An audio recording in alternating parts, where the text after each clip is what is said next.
네, 안녕하세요. 월가제입니다. 어젯밤 FOMC 이후 주가가 이렇게 그야말로 폭락을 했습니다.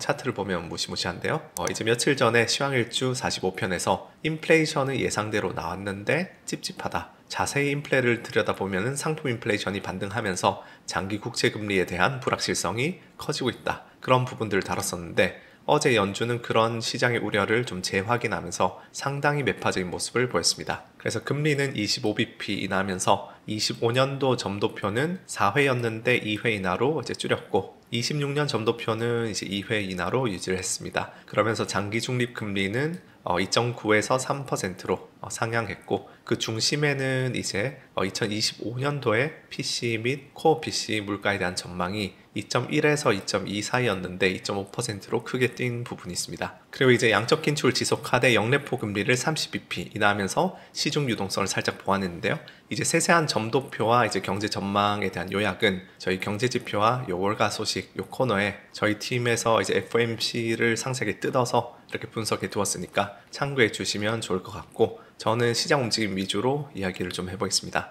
슬픈 현실이지만 유튜브에서는 이런 이야기들 하면은 바로 영상을 끄시더라고요. 그래서 바로 자산 시장에 대한 이야기를 좀 해보자면 저 같은 경우에는 시황일주 46편에서 코스피 매수를 설명드리면서 말씀드렸지만 이제 미국 장기채 숏 그러니까 장기 금리가 상승할 거라는 것에 베팅하는 포지션, 그리고 러셀에 대한 숏 포지션, 코스피에 대한 롱 포지션, 엔화 강세에 대한 롱 포지션 이렇게 이 조합으로 가지고 있었고요. 장기채 숏은 이번에 전부 익절을 했습니다. 그래서 더 이상 가지고 있지 않은데 근데 얼마 전까지만 해도 장기채 금리 오를 거라고 시황일주 47편에서 이야기해놓고 갑자기 이렇게 빠르게 익절하냐 싶으실 수 있습니다. 그 이유에 대해서도 이제 어제 벨리에 마이크로 스트래티지랑 장기채에 대해서 쓴 칼럼에 상세히 풀어놨는데 간단히 요약하면 지금 제 포지션에서 요 러셀 숏이랑 제가 달러 익스포저가 되게 높은데 장기채 숏 포지션이 요 러셀이랑 달러 익스포저랑 거의 똑같게 움직이는 포지션이어서 상관관계가 이제 너무 높고 또 단기적으로는 장기채 금리가 4.7% 이상도 저는 갈 수 있다고 보는데 근데 이제 2025년도 어느 순간에 경기가 둔화되면서 장기채 금리가 확 꺾일 수도 있다고 보고 있습니다. 근데 그 타이밍을 제가 국채 시장에서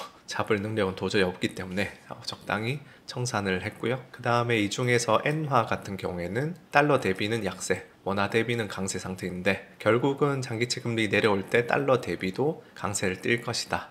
그렇게 내년을 보고 있기 때문에 엔화 강세에 대한 포지션은 계속 들고 있습니다. 그 다음에 이제 주식시장에 대해서 러셀 숏과 코스피 롱 같은 경우에 어제 러셀이 이제 마이너스 4.5% 정도 폭락한 와중에 코스피는 나름 오늘 1.8% 정도로 선방을 해주고 있는데 그만큼 저는 코스피는 맞을 매를 좀 미리 맞아놨다. 그래서 하방 쪽으로는 미국장이 내릴 때 같이 내리긴 하겠지만 경직성을 조금 보이고 있습니다.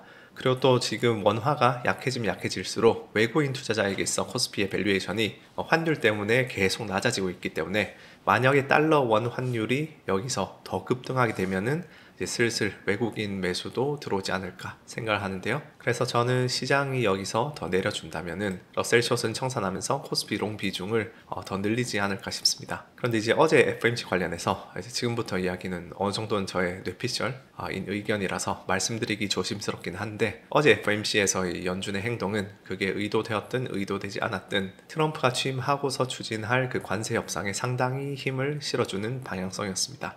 아시다시피 트럼프는 전 세계를 상대로 보편 관세, 중국에게는 엄청난 고유를 부과하겠다 그렇게 으름장을 놓아왔고 그래서 트럼프가 당선되고 난 뒤에 이제 전 세계는 기준금리를 인하해서 자국 화폐 가치를 많이 떨어뜨리고 있었습니다. 왜냐하면 관세를 부과하더라도 자국 화폐를 절하하면 무역 수지는 유지할 수 있기 때문에 선제적으로 이제 수출을 지키려고 대응을 하는 것이죠. 그런데 이제 미국은 트럼프가 말만 그렇게 했지 패를 완전히 내놓지 않았는데 타국이 선제적으로 그렇게 움직인다면 미국은 거기에 맞춘 다음 수를 또 내놓을 수가 있습니다.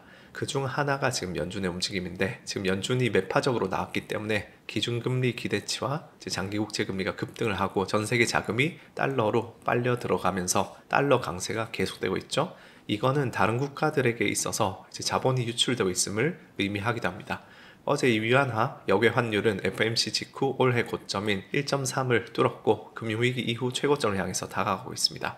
만약에 금융위기 이후 최고점인 7.37대까지 이제 깨게 되면은 중국은 이제는 자본 유출에 대한 고심이 깊어지겠죠. 그러니까 트럼프의 무역 전쟁을 대비해서 부양책을 쓰고 환율을 낮춰서 수출을 지키려 했는데 연준이 이번에는 이쪽으로 당기면서 자본 유출 걱정을 해야 하는 형국입니다. 만약 여기서 환율을 방어하려면은 위안화 약세 국면을 만들었던 정책들을 어느 정도 회수해야 하는데 그러면 경기와 수출을 지킬 수가 없는 그런 딜레마에 빠져버리죠. 거기다가 이제는 일본이라는 플레이어도 있습니다. 제가 오늘 BOJ도 간단 리뷰를 벨리에 올려놨는데 BOJ 성명서는 살짝 매파적이었지만 통화정책 그 200페이지짜리 리뷰 문건이 꽤나 완화적인 이야기가 담겨 있었어서 엔화는 달러 대비 다시 약세로 좀 흘러갔습니다. 그렇지만 어쨌든 정책 경로 그 자체는 이미 전 세계가 금리 인상을 할 때 나홀로 인하했기 때문에 앞으로 전 세계가 금리 인하할 때 나홀로 인상을 조금씩 하는 경로로 갈 가능성이 크고, 만약 트럼프 취임 이후인 25년도 1분기부터 일본이 금리 인상을 한다면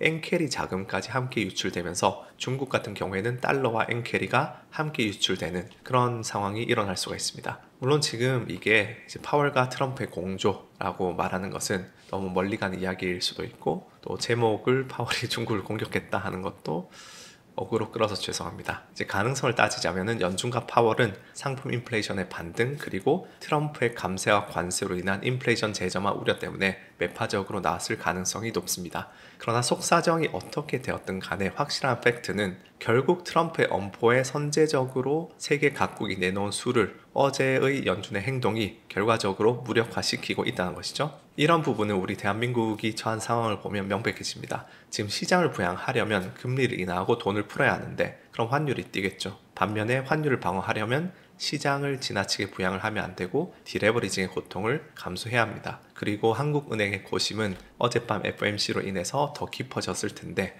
똑같은 고심을 중국도 공유하고 있을 겁니다. 이게 결국은 기축통화국의 무시무시한 힘이 아닐까 싶습니다. 그 외에 또 다양한 토픽들을 이제 벨리의 칼럼으로 저희가 올려놨는데 한번 읽어보시고요. 또 홍진채 대표님이 지난번에는 전설적인 추세 추종 투자자 레리 하이트에 대해 5부작으로 분석을 하셨었는데 이번 달에는 그 아시아의 워런 버핏이라 불리는 리루에 대해서 또 심층 분석 영상 시리즈를 시작하셨으니까 한번 보시면 좋을 것 같습니다. 이제 리루 이후부터 홍진채 대표님은 펠로분들과 미국 기업들 분석 컨텐츠로 아마 움직이시지 않을까 싶고, 지금 이 거장 이야기 코너는 제가 이어받아서 소로스나 드러켄밀러 같은 매크로 쪽 거장 이야기들, 매크로 전략들 혹은 트레이더들 전략 분석하는 내용을 이제 내년에는 조금 다룰까 하고요. 아울러 이제 빠르면 내일이나 모레 정도부터 벨리 펠로 프로그램 3기를 모집하는데 지금 기수제 마지막 기수니까 많은 관심 부탁드리고요. 조만간 벨리 펠로 프로그램 설명 영상도 공유 드리도록 하겠습니다. 감사합니다.